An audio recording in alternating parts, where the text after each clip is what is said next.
Hello and welcome to Yap Gap Sawai, the podcast where we, the Sawai, yap about BL. My name's Sama, And I'm Maya. and on today's episode, we will be talking about a series that is very near and dear to our hearts, and one that I wanted to put off making for a while because I didn't want to believe that it's over. But today's episode, we will be talking about our thoughts on Duang With You, Duang or With You. Oh my god. So this series ended like a month ago? A month ago, but I'm still seeing clips on my Instagram, on every social media. It's like it hasn't ended yet. And I hope it never changes. I hope it's like that forever because I would be in heaven. Um, yeah. So I just finished genuinely about half an hour ago. I finished rewatching the final episode. I made it my mission to rewatch the entire series in the last 2 weeks.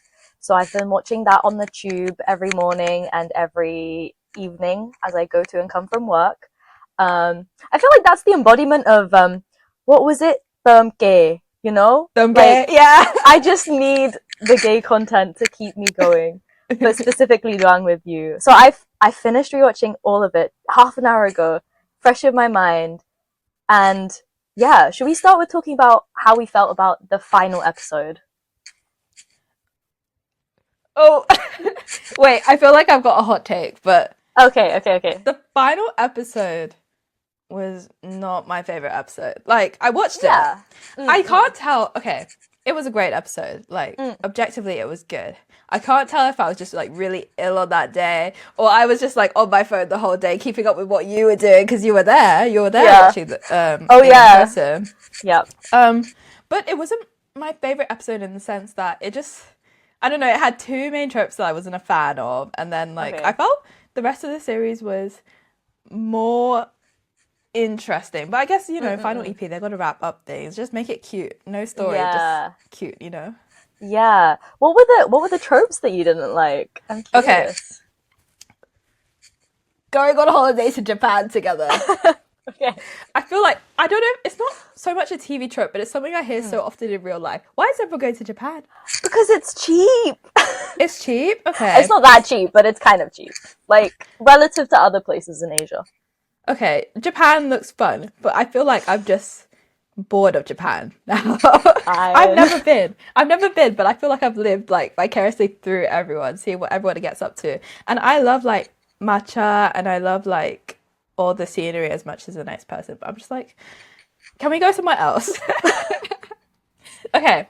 And I feel like this one's just me being bitter, but the other one was they got a dog together. Okay, yes, guys, spoilers. It's not much of a main plot. It's not a main plot point. No. What's his name? What's the dog's name? Konfu. Yeah. Konfu! Konfu, yeah. Not to die. It's so cute, right? But in my head, what ruined it is that I'm such a realist, right? In my head, I'm these two are so young. You could. They're not gonna break up. They're happily in love, but Exactly. No, they're like this. They're never. yeah, but getting a dog when you're so young and they haven't got jobs, who is paying for this dog? A dog is expensive. What if it gets sick? Every time they went out, I'm who's looking after the dog? That's true. That's true. But I did like the rest, so okay. You talk, and I'll go into Okay. what I like after. I want to defend these tropes. Nah. Okay. It's no, it's okay. Japan is great, bro. If you go one day, it's fun. I like it. But I think they only did the Japan thing because they filmed it while they went on the Japan DMD day. Fair enough. That's why. So I think it was an opportunistic thing. We're gonna be in Japan, may as well add this. It was one of the last, some of the last scenes that were filmed. So I honestly I enjoyed the Japan trip. I thought it was really cute. I thought my main thing was all of the Japan trip. I thought it was very every scene was very beautiful. It was in terms of cinematography and just how pretty it looks. Even It in the was rain. gorge. Even the rain, it was so beautiful. As a whole, let me start with how I felt about the final episode as a whole. I thought it was a really good wrapping up of everything. But like you said, it definitely wasn't my favorite episode by there's definitely other episodes I loved way more and rewatched way more.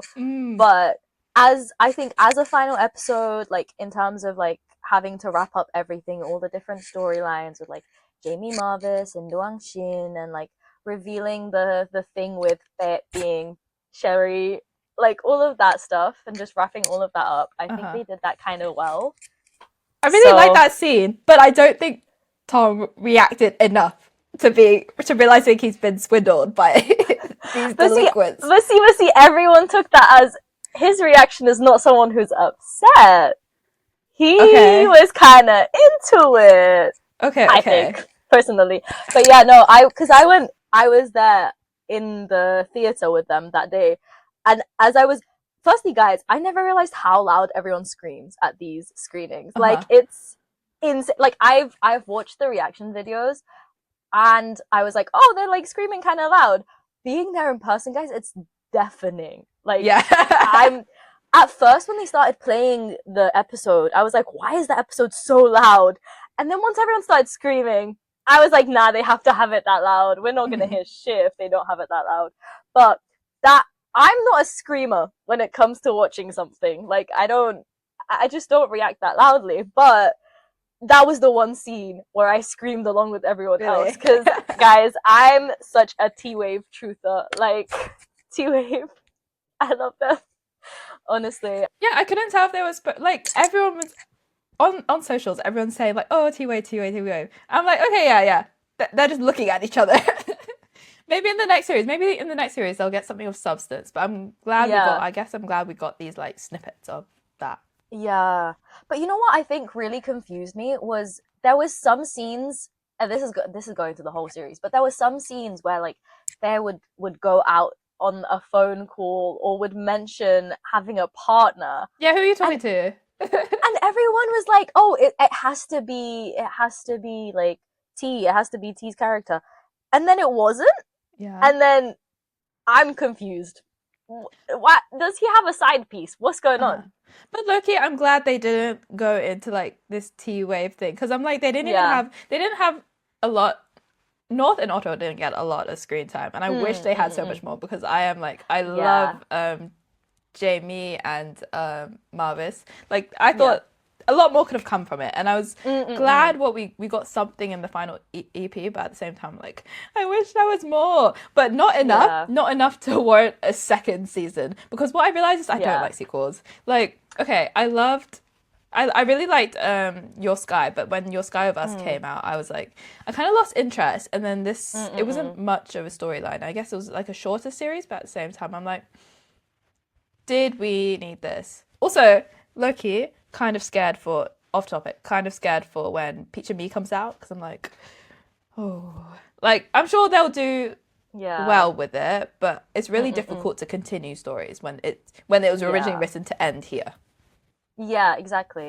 And I think especially if it's like a series that has done so well with the first season, it's like almost impossible to live up to whatever the first season was, because sometimes you Mm-hmm. just can't replicate whatever like magic they had in the first season. Like it's just not going to happen. Yeah. But yeah, going back to that final episode though, what else did I have to say? I like the scene where they were in the cafe and they were just talking about their life dreams and everything to do So with that. That domestic. was I know, so domestic, and also I relate to Duang because I also have no dreams in life, and I that was the first scene in the theater where I started crying because I was like, oh my god, Oh. Duang, same. But I think it was so cute that he was like, he's just not stressed about it. He's just like, you know what, I don't have dreams, but I'm happy to be by your side, and living every day with you is nice, and that's my dream. And I thought, you know what, I should do the same, Duang. Yeah, I need to take a page out of his book. I wish I could be that positive. What else did I have? I loved how many callbacks there were to like for when they were in Japan and they were taking photos together. There were so many similar scenes to when the episode where they went to Wat Arun and they were Mhm. taking photos there. There was so many like such similar scenes, but comparing the way Shin like reacted so differently to Duang and them is the best thing ever. Like people have made compilations of Mhm. the first episodes and then like this episode and how they react. I love it. I love it so much. That whole like that whole sequence just got me cheesing. I'm just like Can't stop smiling. It's so Oh. cute. Oh. I feel like that's our reaction to most of these things. It's just like, oh, it's so cute. Like, oh, yeah. Oh.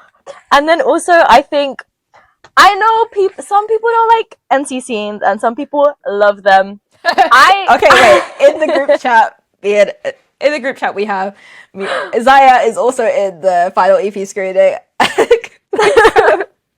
Not enjoying it. And I understand. Like, I feel like Yeah. the concept of watching an NC scene surrounded by other people screaming is kind of insane. It's kind of insane. Like, props to you if you enjoy that and that's your thing. Mm-hmm. It's kind of crazy. Like, I didn't hate it, but I also didn't love it. Yeah. I Yeah. don't feel strongly about them, but at the same time, I'm like, I'd prefer not to watch them. And I was at home, and honestly, I skipped some of it. I started it. I'm like, okay, this is still going on too long. Forward. Yeah.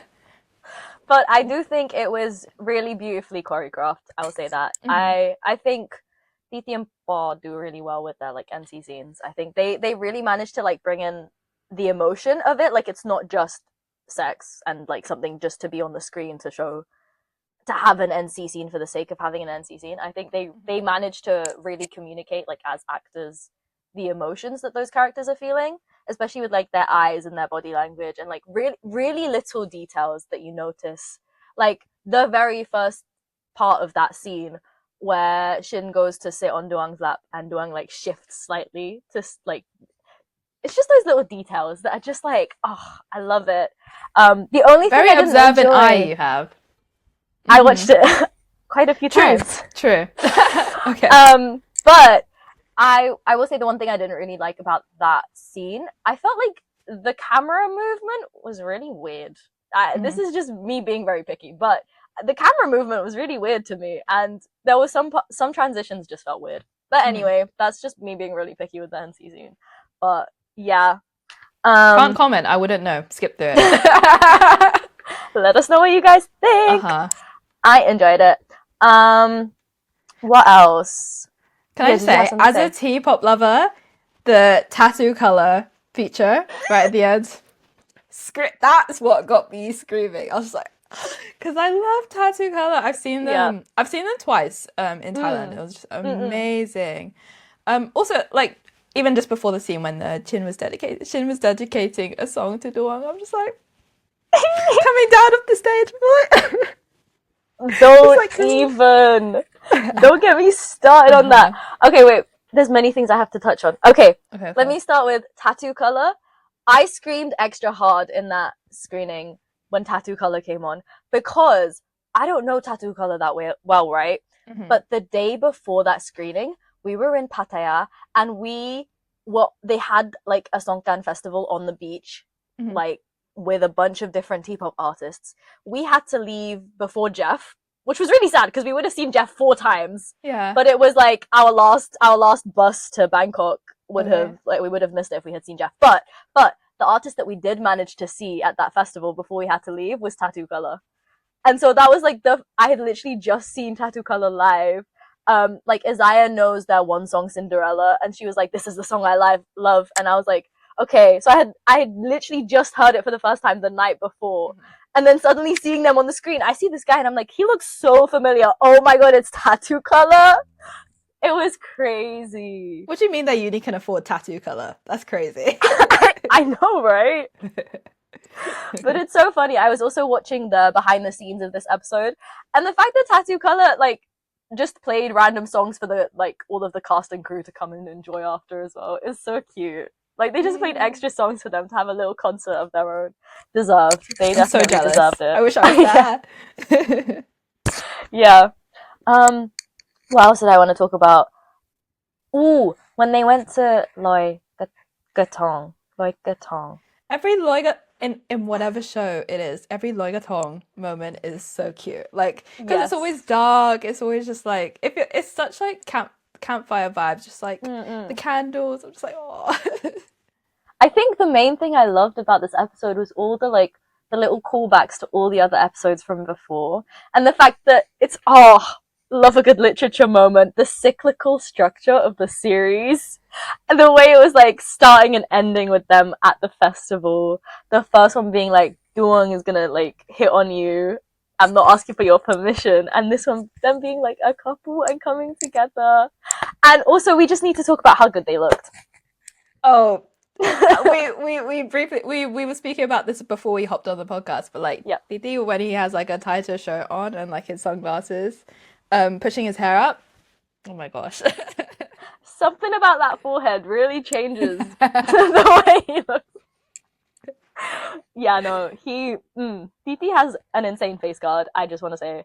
And so does Ba. But, like, oh my god. I think it was the styling. It just, for some reason, to me, it just felt like, oh my god, this is literally Titi and Ba. It's not like Duang and Shin. Like, I feel like as the series progressed, they became more like Titi and Ba, which I personally loved. I thought that was great. The one scene I thought was like, this is just the tiempo, like it does not seem like Dorian Shin, is like episode 8 in the montage when they're in Siam and they're like Siam Square 1 area and they're just running around and the deck song is playing in the background. It's like, Shin hasn't been smiling this whole series and suddenly he's like cheesing like this. This is not him. That is Shin. I feel like the biggest giveaway when it was Titi and Ba and not Nuang and Shin is when sometimes it's really subtle, but sometimes Titi will deliver a line, giggle a tiny bit, and then go back into character. Like there's 2 scenes, and I'll remember it at some point. But there's 2 scenes where he'll be deliver. I remember it was like after the shower scene, in episode 7, I think, when they come back to the bed and. So silly. When Duang thrusts, like, and he's like, you can use your hands, it's fine. It's that line. He's delivering that line, and he giggles slightly. Because Titi cannot take this shit seriously. That's when you know it's Titi and not Duang. Because he breaks character ever so slightly, and it's my favorite thing. Okay. So should we say that's pretty much our final EP thoughts? Should we go into like what we enjoyed throughout? I want to say just the last thing, probably just the whole, like you mentioned it briefly, but the whole scene with the song that Shin wrote for Duang. It was just, it's such a beautiful song. I think it's one of my favorite songs on the OST, like out of all of them. And I think it's such a perfect, like, sort of encapsulation of their relationship as a whole, especially from like Shin's perspective.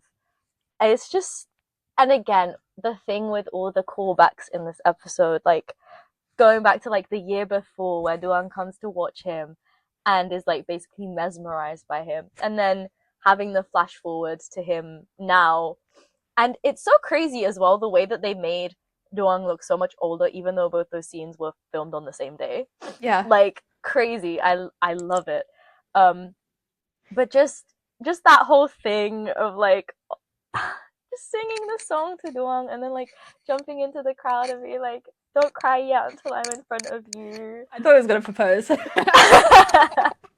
I think I'm so used to seeing like those kind of scenes these days. I was like, oh my god, please don't propose.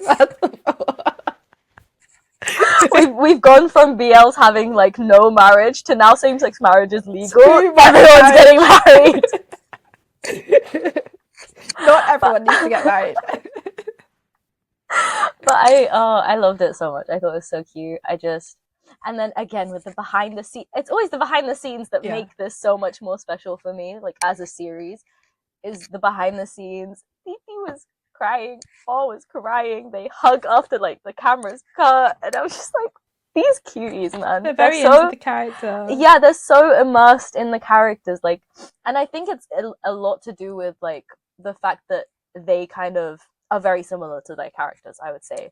And I think that's why they got so immersed in it and are so like, I just emotionally invested, I guess. But I think that is just, I really enjoyed like the last few scenes of this episode. I think they were such a perfect like wrap up of just their relationship as a whole. I love these characters for both of them because I remember when I was watching Your Sky and they were playing Lee and Glaijai, I was like, they're great. They haven't got much screen time, but at the same time, I don't know. it wasn't giving a lot. Like there's not Mm, a lot of personality. That's fine because they're only like side characters in this, supporting yeah. characters. But Mm-mm. here I'm just like I feel like I know like the people. I barely knew them before, but now I'm Yeah. glad that like their popularity and like image has developed because of this show. And Yeah. so many people would know them and I just look at them, I'm like, I'm so proud. My two sons. Yeah. I definitely like I can't lie, I barely even like really paid attention to them when they were in Your Sky. Like they were there and I was like, oh cute. But I think it must have been because it was like their first acting gig as well. It was just And like it felt like that. Like not and to me, it but it felt felt like like it, that. yeah. It did. But I think to see how much they've like developed as actors and just like even before this series I really wasn't like that invested in TP Ball. Like I've watched all of the Dumandi friendships, so Yeah. I'm like familiar with most of the Dumandi character, like Dumandi actors, sorry. I'm familiar with most of them. I'm invested in some more than others, but and going into this I was just very excited for like the premise of the show because Mm-hmm. I loved the pilot trailer, and then I loved the trailer, and I was like watching those on repeat until the Mm-hmm. series came out. But something about like watching this series and then also watching the behind the scenes and seeing them, I don't know, it's just something about them just made me so like attached to BT Ball, and I feel very insane, guys. I Like can't believe you like adopted them over this. Like before, like I find it hard to believe that there was a time that you didn't care about them, and now you're just like every day thinking, you know. guys, it's not an over exaggeration. On the group chat every day, I'll be like, "Look what Didi Ball did today." I think the best one was buying the bowling pin. Like the best reaction. It was just like going insane over that. So Guys, I'm starting to tear up thinking about it again. if you haven't seen it, the cutest ever. I've never seen such a cute bowling pin in Well, my. if you say it like that, who has? But just, I do get it though. He's so tiny, and I don't know why. Okay, let me take a breather for a second. Okay, I'm ready. Right. Okay, okay, let's talk favorite scenes. Favorite scenes. Favorite scenes. Let me say my top favorite scene of all time, of all the series that I rewatched an insane amount of times, like embarrassing amount of times, would have to be the first kiss in episode 6. Like the first kiss and the build up to it. I can't remember it. It was when, so after they finished the showcase Yeah, and they come back to Shin's place. I remember. Okay, Yeah. yeah. So as a breakdown of that scene, they come back to Shin's place. Shin is like, "Oh, thank you for today." Blah blah blah. Post on his story. Duang looks his phone. "Oh my god, you tagged me." And then, oh, this is where it just gets so good. It's like when Shin starts to like, it's the slow approach to like Duang. Like he's very hesitant about it. Goes in to like go on Duang's chest, and then Duang is like kind of, you can see him visibly losing it. He's trying to keep it together. He's losing it. He just can't keep his shit together. And I get it. I get it. Like you have a baddie on, or like literally on your chest, like whoa. Yeah. Um, and and then like yeah, the slow build up, them being like, then Konko again, my like, shall we enter a talking stage, I guess, and then again with the slow kiss, like I think it made so much sense for Shin to be the first one to initiate. Like I think building up to the scene, or like some of the scenes before, you can tell that Shin wants to have some sort of intimacy with Duang, like, and he's trying to get Duang to start, but Duang's just not. Like Duang's trying to keep that like boundaries and shit, you Hmm. know. And to have Shin be the first one initiate was so perfect because it just makes sense.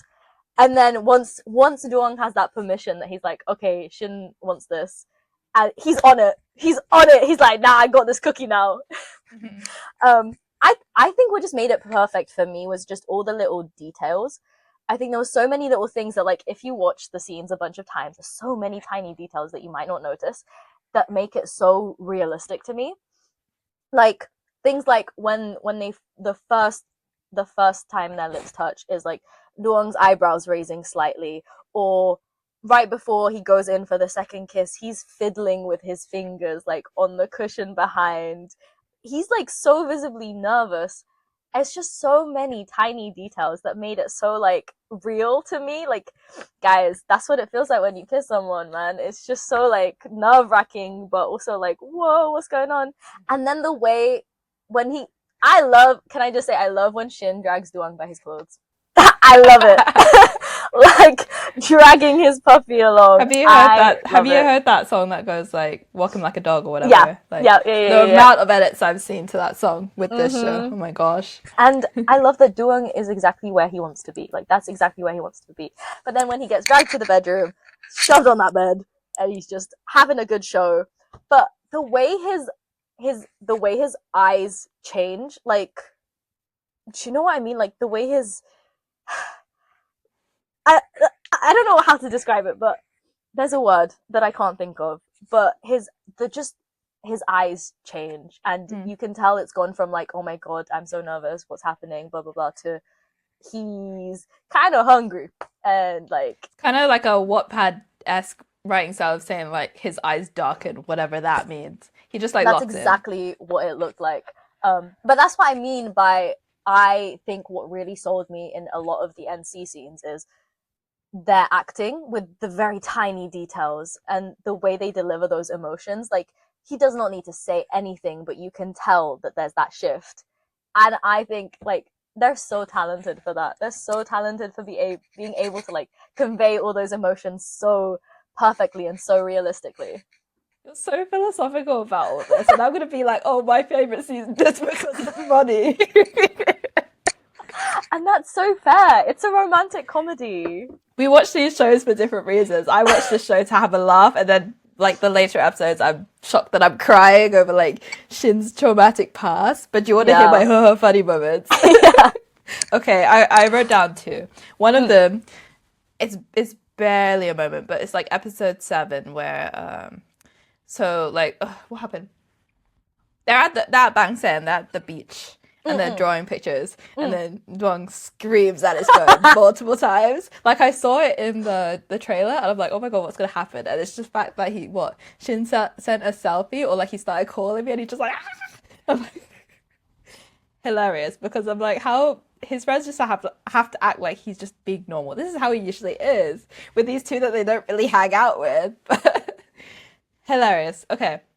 Second one was another funny moment. It's episode 8. Episode 8 was actually my favorite episode, I think. It's the one which had the montage at the end. But my favorite scene was when Bet and Jamie like accost Duong in the street, in the uni, where Duong's looking all sad, and they just like put him in a leg lock, like sit down, don't move.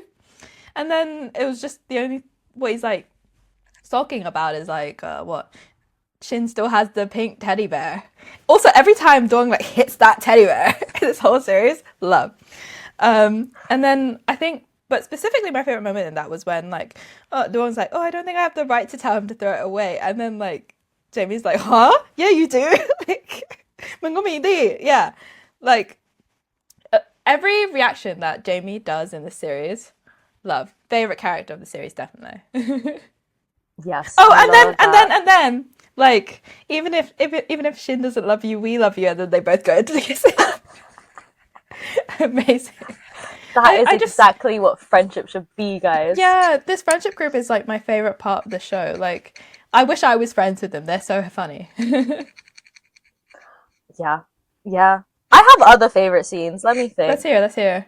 Let me think. Let me think. I liked the whole Shin basic. What was it like?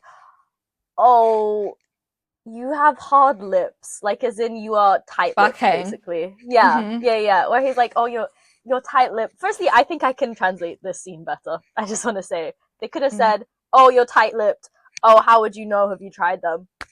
Tight-lipped is a phrase in English, guys. Like they should have translated it as that instead of like your what was it? They translated it as something else. But anyway, They use the I word think they should hard. have. Oh my gosh. They didn't. No, they didn't say hard, but they used like a different, like basically the meaning of back hang. Like you're so, but not tight. Anyway, they should have translated it as tight-lipped because then the joke or the double entendre would have translated better. But anyway, I love that scene where he's like, "How would you know? Have you tried them?" And then this is what I mean by there's been multiple times where Shin is trying to get Duang to do something, and then Duang just doesn't. Like where he steps in and like basically like to the wall, and then is like, "How boring," and then like walks off. He wanted Duang to do something there. I understand Duang though. Like I wouldn't know how to react. Like I wouldn't expect it from him. That's fair enough, I guess. But I love that scene. What else? Just anything with Jamie and Faye. Like, yep. they're so, like, we need to talk about the friendship groups in this series. This show makes me miss my friends from uni. Like, just... I think it's hate the place, but I love my friends, yeah. I loved how I saw a bunch of people online being like, guys, can we introduce you? Can we please have the concept of fixed friendship groups as well? Not just fixed CPs. Can we have fixed friendship groups in series? Because everyone wants to see them. Like, everyone wants to see Wave and North again. And, like, Wave, North, and Titi as a friendship group in, like, different series. Because they're just so perfect. Like, they are such comedic characters. Mm-hmm. But it's also, like, you do see how, like, how sincere they are with their friendship. I think that's what like makes it so. I think what I want to say about the series as a whole is it's so well done, as even though it's a romantic comedy, I think when it does do things that are serious, like touching on Shin's trauma, or like when Duang is upset about certain things, it addresses those serious topics like really well. It doesn't feel out of place. It doesn't feel like it's being like half made light of. But and that's what I love is like, so with their friendship group, even though they're very funny and like cracking jokes all the time, they clearly love each other, and they're clearly like very supportive and very like they worry about each other. They want the best for each other. And it's like it was so clear with like that one scene where basically when Shin got upset at Doang for buying him the really expensive camera, and then Duang like goes to complain to his friends like, "Oh, Shin's like upset about me, and I don't think I did anything wrong." And basically, Jamie is like, "Well, I'm kind of with Shin on this one. Like, you shouldn't have bought that. Like, as your friend, I don't want you to be in debt. I don't want you to be literally broke because you bought a gift for your boyfriend. Like, you need to think about yourself." And then Duang get like them getting upset at each other, and then having the whole thing where they have to apologize to each other. It just felt like so like they care about each other and they worry about each other, and it's just so like, yeah, friends get into fights, but the main thing is that like they communicate and they have like a mediator between them, and it's just so I love them. Yeah, I would hate to be Bet in that situation where you're just like third wheeling like these two who are fighting and they do not get along anymore. At least it was only for like half an episode. Exactly. That's also what I loved about the series. Any conflicts didn't last that long. Apart from like maybe the storyline with two, but even that, it didn't really like, once it was resolved in, I like that it was resolved halfway through an episode, so we didn't have to like wait another episode. Like, I like that they didn't use it as a cliffhanger thing, because I don't think it should be a cliffhanger thing. And I like just all the great communication between them, and like I just think like everything, any conflicts that they had were resolved like pretty quickly, which is like something that's quite important to me, I think, when I watch series. Like, I don't like conflicts being used as like a plot point, basically. Along the lines of great communication, although not relevant whatsoever, why did it take so long for them to swap lines? Why were they DMing on IG for so long? Like, towards the end, I'm like, there's no way you haven't asked like for each other's line ID. Like, if you're talking with someone over DM, you do not like, I do not communicate with my friends over DM except for like sending like something funny I've seen. If you're DM, come on, man, like, it's so weird.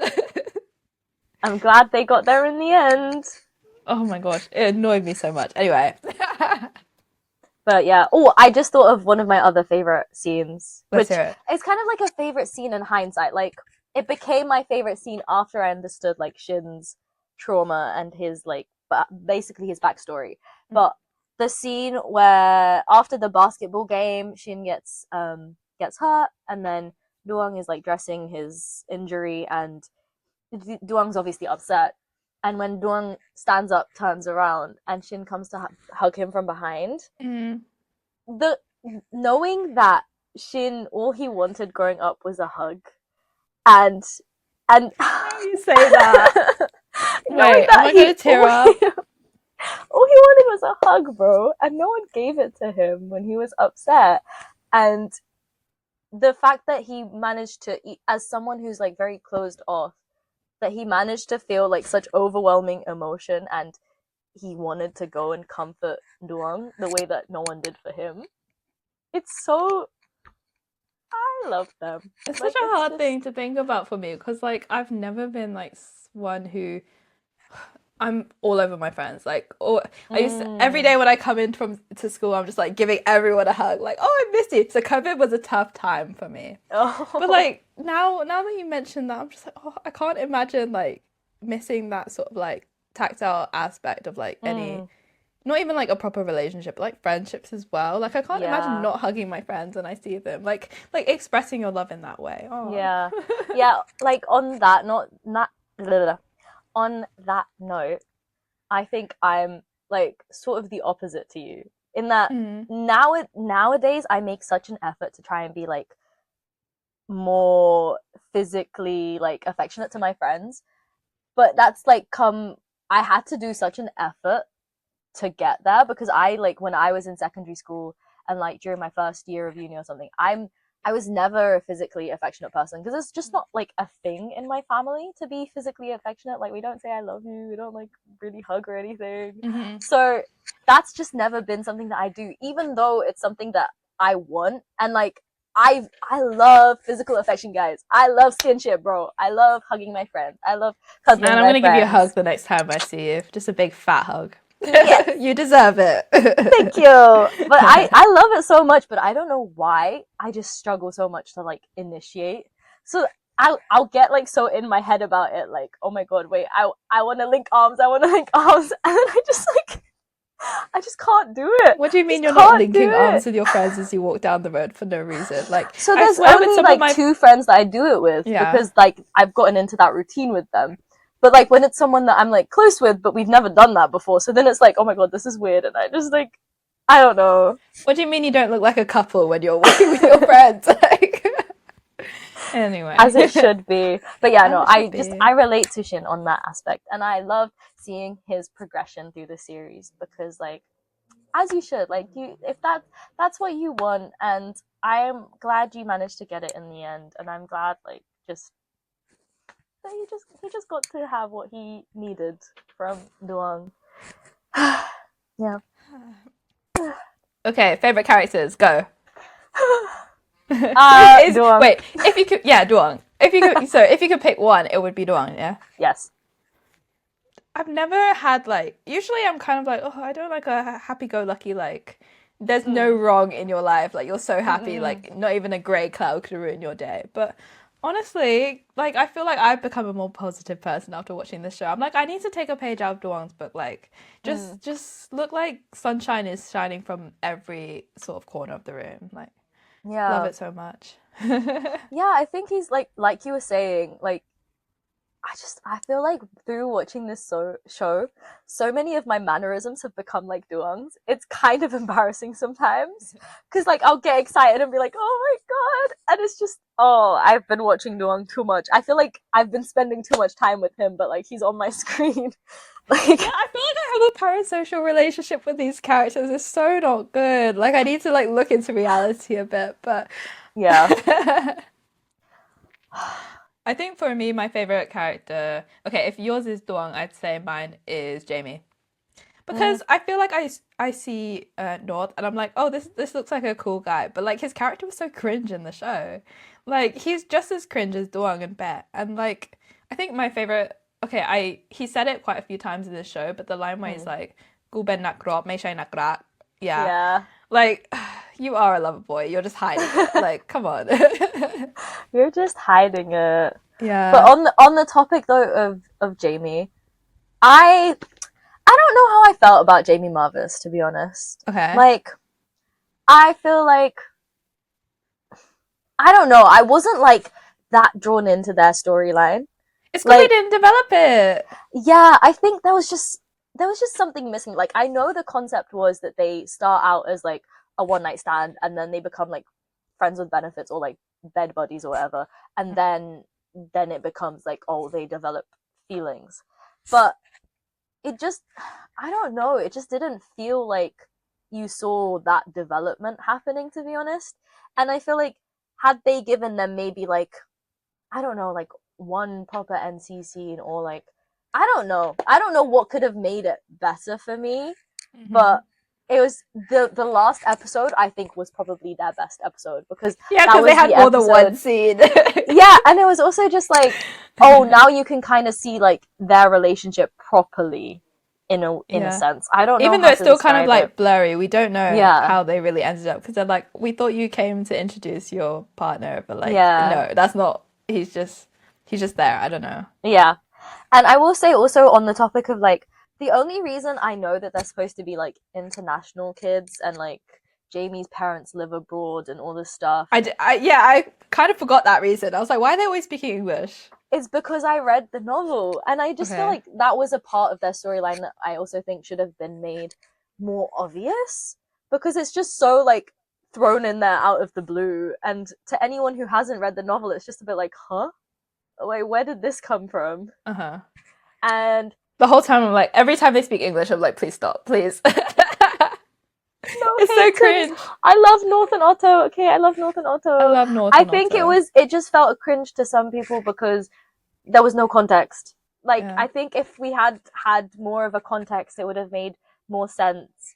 And I think also the whole reason that Marvis has that, like, you know how each of the characters have their own little sound bites, and the Yeah. reason he has otoke is because he in the novel he kind of lives in Korea and comes back between Korea and Thailand. I was like, why is And he saying that's annyeonghaseyo? I'm like, did I miss that? no one it that's what I mean, it just wasn't explained very well, like their Yeah. backstories, and had they maybe explained their backstories better I feel like they would have been a bit more like enticing to the Mm-hmm. audience. They were enticing to me as well, I'll say. I just love them anyway. That's fair enough. I love North Otto and I look forward to whatever they do next. Yeah. But yeah, I also just think an English speaker, like a native English speaker, should have double checked some of the lines because some of the grammar was not correct. Guys, we're always available. Just like, We're, literally, I'll do it for I'll free, do my it for guy. free. Just send it to us, we'll double check. But I just feel like when it comes to characters that you're trying to sell as like, oh, they're like bilingual or they have this background of they have some sort of reason to be speaking English, get someone who's like an English speaker to check the lines and make sure they Yeah. come off as natural. Because some of them, even if the grammar wasn't wrong, they just felt unnatural. Yeah, as an aside as well, like, sorry, now we're talking about two completely different people, but like, why is it whenever like Josca Win are in a series, they have to speak English? And I'm like, these lines are natural, but like hearing them in this context, I feel like a regular person would not be switching to English. Like, Yeah, so, and exactly. because they like, even when you have a native speaker, I feel like, oh, is there a reason their characters would be speaking English? Like, no. Yeah. I think if they want to include English, they need to have make the backstory or the reasoning behind that a bit more obvious. Also, like the sort of balance between the whatever language you use would be like very much established. Like if it's like 90% Thai and then like suddenly it's like they're speaking English, that doesn't make any sense. But if you meet some, I don't know. This is the relationship I have with other people though. Like if we've Mm. established that, oh, this we usually use this language, but sometimes there might be something that you don't understand, so you use the other language. Like you can't explain in the other language, so you switch over. Yeah. But if you're just doing it for the sake of it, and it's not like even in like a funny way to be cool, it's just it doesn't work. It just seems more unnatural. Yeah, exactly. So hire us if you want to double check how natural your English sounds. Although I feel like I don't even speak properly half the time, so Yeah, but I feel like we could tell if something felt like sounded really weird, you know? true. What else? I feel like on Oh, the topic of I was going to talk about like cameos because this is an amazing series when it comes to oh, cameos. Like, what do you mean? You have like Nice Atlas, you have Punch from For Eve, you have Luke Jan and yeah, Pepper, you have Gun from Proxy, you have Gun yeah, Smile. Who else do you have? You have quite a few people. yeah. So amazing. I'm just like, I knew like you see them in the trailer, but I was still like screaming. I'm like, ah.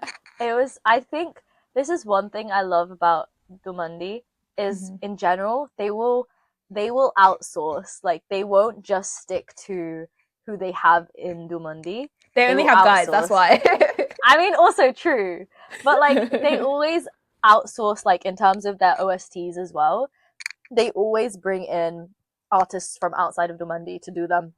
And I feel like that's firstly just such good marketing, and also just who they choose make great music and they do great cameos. And I think I loved having the cameos in this series. I think it was such a fun, especially for someone like you who's such a like big T-pop fan. It's such It's on my screen. Yeah, exactly. Yeah.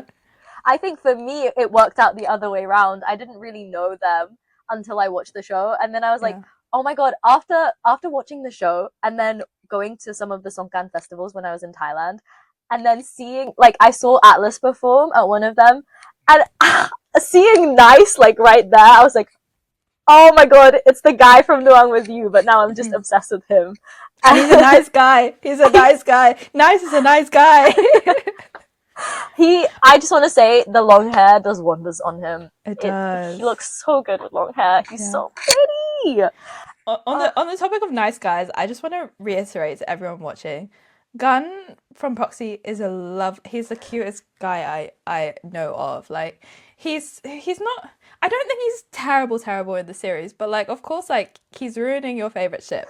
So, but there's no need to be mean, guys. He's the cutest. Oh, he's the cutest ever.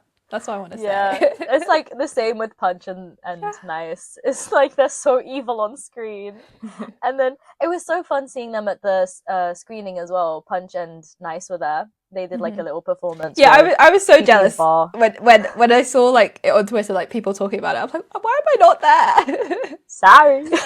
But yeah, no, it was really fun. It was such a like, oh my god, I literally just saw Atlas like 3 days ago, and now Nice is here, and I feel like I know him. Like you guys don't know him, like I know him, but it's just so fun as well, just seeing the contrast, because when they gave their speeches afterwards, they were so nice, and they were like, Punch for a second played her character and was being really evil, and then she was like, just kidding guys, like I promise I'm a really nice person. I was like, yeah, you are, I'm so sorry you had to do a character like that, but hey, we loved it.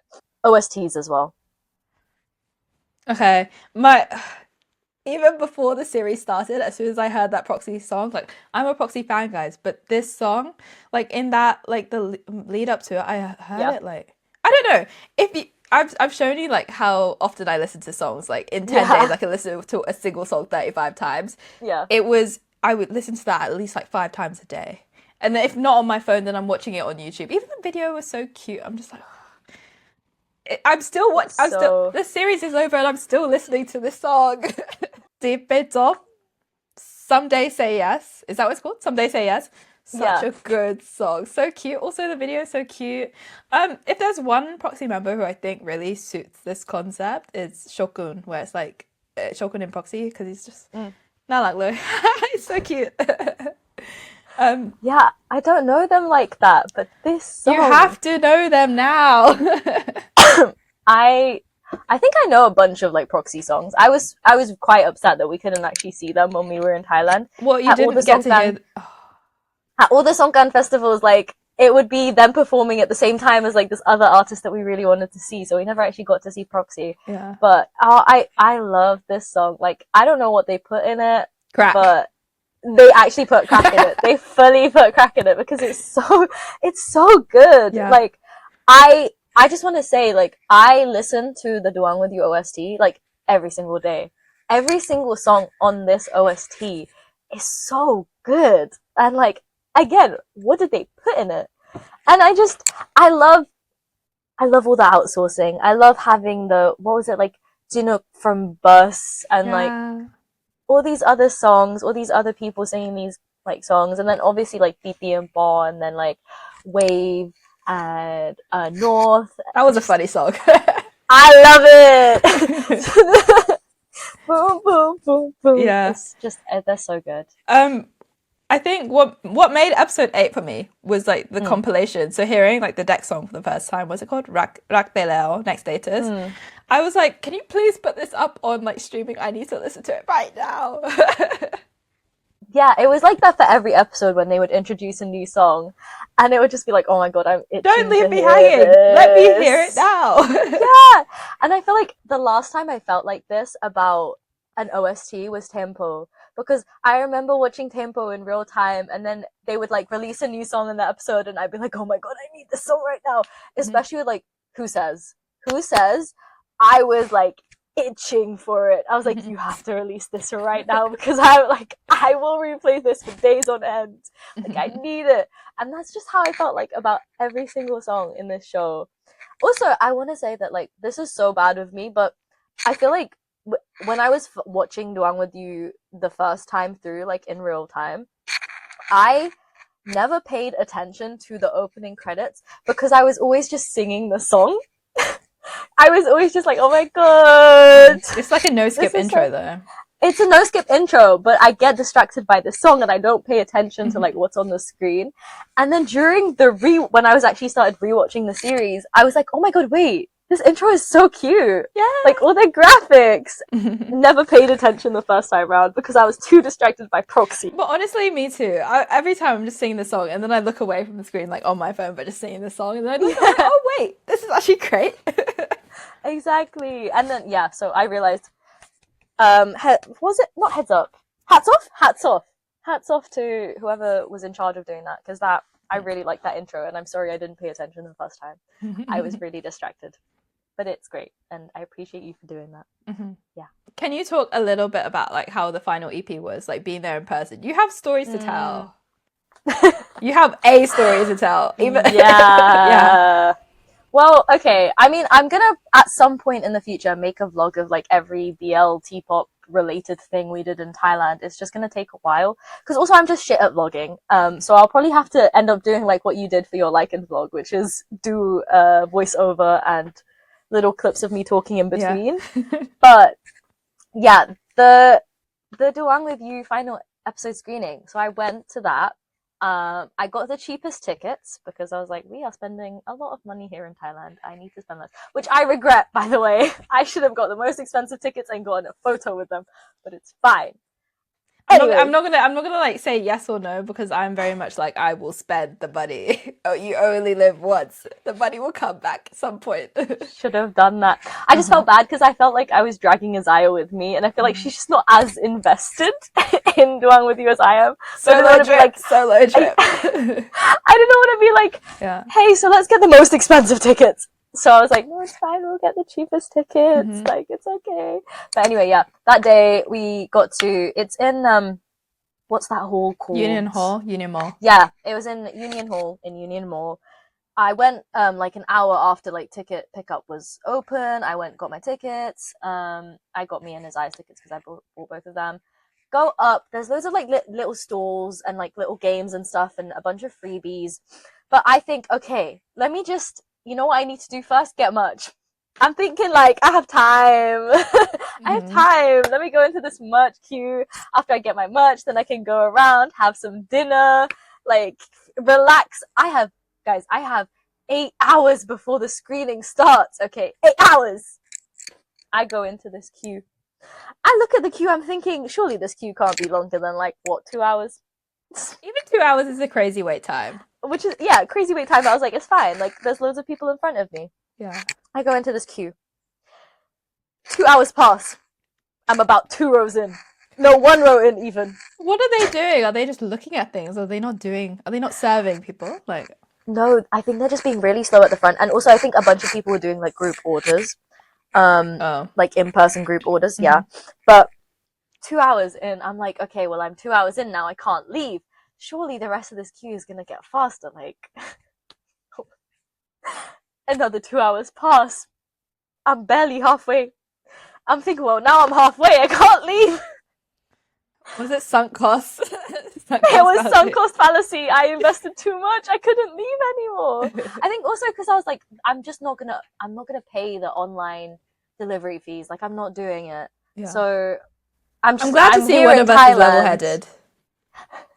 Because I'm like, that's I'm not just how here I in. think. Oh wow. But yeah, like I'm like, okay, I'm here in Thailand. That's why I wanted to go to the GMM TV shop as well, because I was like, let me just go and get what I want and like not have to pay delivery fees, you know? I'm here, may as well. Anyway, 4 hours, barely halfway through. I'm like, okay, well, I'm kind of halfway. Like, surely the rest of this shouldn't take too long. Anyway, end of the story is I spent 7 hours in that merch queue. By the time I got to the front, they give you a sheet to fill out saying like the quantity of things that you want from each like piece of merch. But they showed us a sheet that showed like everything that was sold out. Almost everything was already sold out. And then when we got the sheet, I thought, okay, I've got the sheet now, so surely it can't be more than like another half an hour wait. Mm-hmm. It was more than a half an hour wait. And there was special merch that they were going to sell after 6 p.m. And I was like, Which oh, is I don't crazy think because I'm now who's lining up for that? yeah, but I was like, oh, I don't think I'll be here for the 6 p.m. Like, I'm almost there. Like, Yeah. and then it gets half an hour after that, and I'm like, I'm gonna reach the 6 p.m. Let me just put the special 6 p.m. merch, I guess. By the end, I only managed to get 3 things. I What got did the you get? like, What did you get? so I got the ball t-shirt, like the cat t-shirt, like the Team Shin t-shirt that says like Ben Kon Hoi Gan Mai, and then like it That's a says, wild shirt to I wear in know, public. I know. I really hope there's no ties around me when I wear it. But it, and then under it says like hashtag Team Mao Shin, I think. Oh. Anyway, that's that. Uh-huh. And then I got this pop socket Oh, yeah. of Duang Shin, if you can see it. Yeah. Yeah, that. And then I also got these were the special 6 p.m. merch. These like little photo cards, and it was Yeah. from the Why is it unopened? MV. No, I opened it. I just keep it in there. Okay. But it's from the MV that Titi did. I can't remember which one it was, but it was the one with like all the flowers and The stuff. scrub song. Yeah, Yeah. I think. Cute. It's so cute. Anyway, that's what I got. The 3 pieces of merch that I waited 7 hours in a queue for. Oh my gosh. I felt so bad for you. And then after that, I was thinking, oh my god, well, by the time I got out of that queue, it was time to go into the screening. How did you I not eat haven't all had day? dinner. I had only had breakfast, basically. Oh. But yeah, we had that. Didn't have dinner. I asked Isaiah to get us some drinks because they had like a drink stand, and I was like, at least we can have some drinks. No, she was stood in that queue for like 45 minutes, and then by that time they were like, okay, you need to go in. You need to go in. We're gonna close the doors for the screening. So then we were like, oh my god, we need to go in. And then just before that happened, I saw like a crowd forming as I was coming back from the toilet, and I'm like, oh, what's this crowd? I look over. Oh my god, it's JJ. Ah. I love JJ. And then, yeah, we rushed in for the screening. Guys, Union Hall, a tip for anyone. Union Hall is fucking freezing. Bring a blanket. Like, I Like, learned my actually, lesson. I'm so mad I didn't buy the blanket from the merch because I was considering it. Was it I not should have sold out? I'm bought. so shocked. I don't remember, but I should have. If it wasn't sold out, I should have bought it because, guys, I'm not kidding. I was so cold. I put my arms inside my sleeves and I held my sleeves closed. I was freezing in there. Like it was like UK winter weather inside, and I was wearing short sleeves and a jorts. Let It that was be not. a warning, guys. Yeah, guys, it's cold in there. It was so cute. It was like a bunch of different like performances that they did before the show, and then we watched the screening, and then after that they had like 2 more performances and then like little talks, and it ended quite late. It was like midnight, I think, when it ended. And that doesn't surprise me. That's the exact same experience I had with the Next Prince. Just happy to be there, but I need to go to bed. I need to get my grab, guys. Yeah. But yeah. And then you're outside and then everyone's getting a grab. It was so bad. It was so bad. Yeah. And then the driver was trying to call me and I was like, I don't have the capacity to talk in Thai right now. Like, please just don't call me. Yeah. But yeah, no, it was a good experience, I would say. Like, I think if anyone is going to Thailand and there's an event happening of any show that you are remotely interested in, book a hotel close by. Yeah, if you can. Otherwise you will be competing with everyone to get a grab. That's true. But if you're by yourself, it's not that hard to get like the grab motorbike. Oh yeah. Anyway, it was very fun. Mm-hmm. It was so cute because they had the song that Shin sang at the end of that final EP. He sang it live, and it's I love them. They had PT was standing there in front of the stage, and they had a spotlight on him. And then he walked up, and then he walked to the side of the stage and met Paul on stage, and they were both crying. And I just I just respect all of the effort and work they put into this show. And even if it's like a case of everyone's like, Duang is so titi, and like that's why it makes he's so good at playing this character, is because he's basically this character. But he still did so much work on like his acting, and like we said, like seeing his development from when they were in Your Sky to now. And the same goes for Ball. Like I Mm-hmm. think especially it shines with Ball because from the beginning of the show, he's such a tsundere, and that's not what Ball is like in real life. Like he's very. You have I to was like saying tone this it down if you're before. playing like a character like that. Yeah, I was saying this before, but he's such a smiley person in real life. Like he's so cute and he's so smiley and he's so very much not like that. Even though he himself says like when they first like got to know each other, he was a very quiet and closed off person. He was still very smiley and very like, and Oh. I just really admire the way he managed to like be like that at the start, and then also conveying like the slow progression in his feelings, like with all the little smiles and all the little like glances and just the way he slowly opens up as his character. It does like really reflect on his acting ability, and also just it just makes me feel a lot of things knowing that like they are very similar to their characters. And did you ever watch they like released a little clip, or like a 20, I don't remember how long it was, but there was a clip before the series itself came out, and they were talking about their characters and the work they did. But Mm-hmm. anyway, I was watching that clip, and Shin, not Shin, Paul was saying how, well, he was saying a message to Titi, and he was saying, I want to say to you what Shin says to Duang in the series, which is like, thank you for being the colors in my life, and thank you for like basically melting me. Like I Mm-hmm. people used to think I was like really cold and like very quiet and standoffish, and because of you, I've like grown, and like you've basically, yeah, you've become the colors in my life, exactly like what Shin says to Duong in the series. And it's That's just, so I love them. cute. They're so, Mm-hmm. yeah. Yeah. But yeah. I just love the growth in this series, just like seeing how the characters and their relationship develop this whole thing. It made like the whole 12 episodes worth it. Like I'm so happy that we went from here where they're like not even speaking and don't even know each other to like right at the end where they're just like you can't separate them. The thing I really loved about the series was all the casual intimacy. Like, not the NC scenes, but all the little, like, all the little kisses, all the little hand holding. Just like Jumgem the law though. Like just like constant. Yeah. I thought I saw enough with like Junior Mark, but then I saw this series. I'm like, oh my god, every episode. It just feels so real because I think as someone who is chronically online, I keep seeing all these like little Twitter debates, especially within like BL fan That's the circles and first stuff. mistake. The I debates know, too much. But I anyway, know.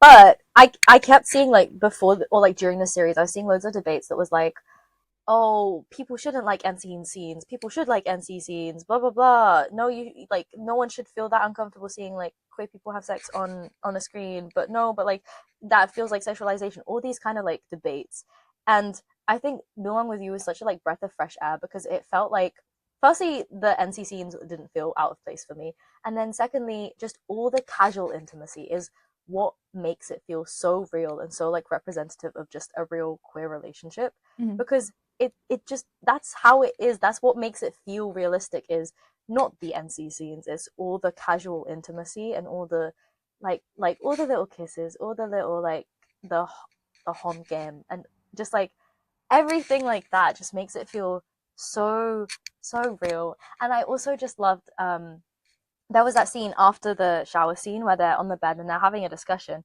and Doang is like, oh, tell me what's on your mind, and Shin is just like, oh, I'm just thinking about whether we should have sex before we Yeah, like I found become a that funny. couple. It was funny, but I Uh-huh. also just felt like that was such a great example of like just good communication and also like just how it should be in real life. Like you should have these conversations with a potential partner or a partner, and unashamed as well about it. Yeah, exactly. I think that's the main thing for me, is like the unashamed side of it, is like, just guys, there's no shame in being queer, and there's no shame in just being able to show this relationship. There's nothing like it's not different to any other relationship, and they just did that.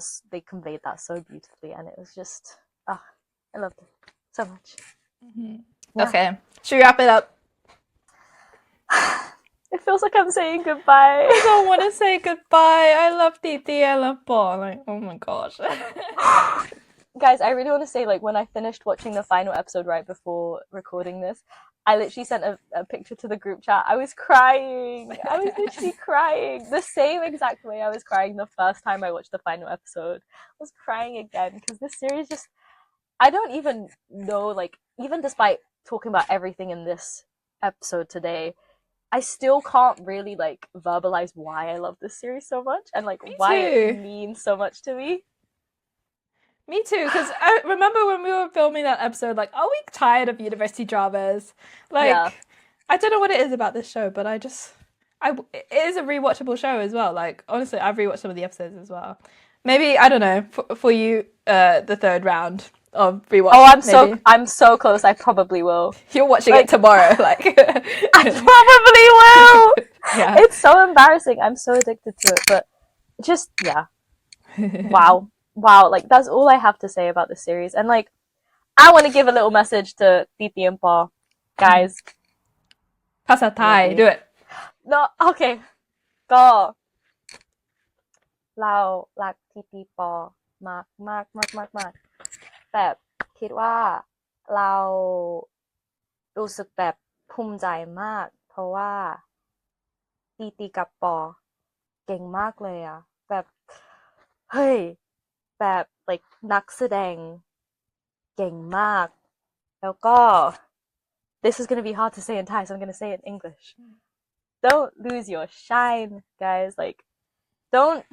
I just feel like people are trying to push you guys into boxes and into stereotypes, and I really hope you push against that and just be as you are, because it's that charm that you naturally have that's so, like, that makes people love you. And I think you guys are doing such a great job. Don't listen to the haters. It's just Magna. Cute. Coming from, like, the president of the Titi Ball fan club. Love. Okay. Okay, great. So, thank you for listening to this episode. We hope you join us again for the next one. Bye. Bye.